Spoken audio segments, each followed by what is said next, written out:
Trump को लगता है कि जब 2009 में बराक ओबामा को नोबेल पुरस्कार मिल सकता है तो फिर मुझे क्यों नहीं। नोबेल पुरस्कार के लिए कई बार ऐसे बयान देते हैं ट्रंप, और ऐसा लगता है कि उनकी दादागिरी चले तो नोबेल पुरस्कार छीन कर ले लें, या नोबेल पीस कमेटी के लोगों की कनपटी पर गन लगाकर नोबेल हासिल कर ले।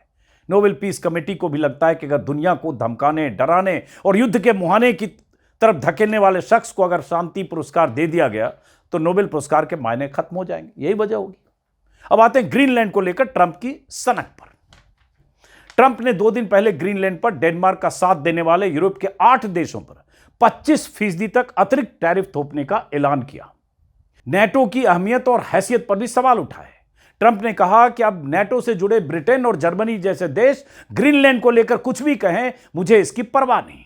ट्रंप की जिद और उनका यह रवैया विश्व को तीसरे वर्ल्ड वॉर की तरफ तो नहीं धकेल रहा है, ऐसे सवाल उठ रहे हैं।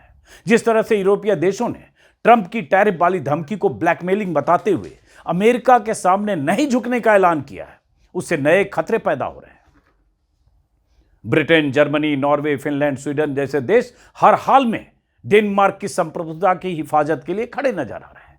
ऐसी स्थिति में क्या अमेरिका ग्रीनलैंड पर जबरन कब्जे का जोखिम मोल लेगा? क्योंकि ट्रंप बार बार बयान तो ऐसे ही दे रहे हैं। और अगर अमेरिका ऐसा करता है तो क्या अंजाम होगा?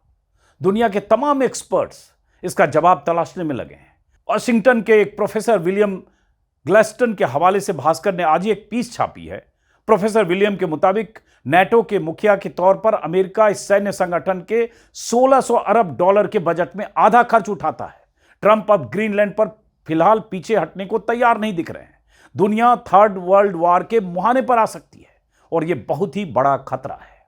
उन्होंने लिखा कि दोनों विश्व युद्ध भी यूरोप से शुरू हुए थे और तीसरे का खतरा भी यहीं से होने की आशंका है।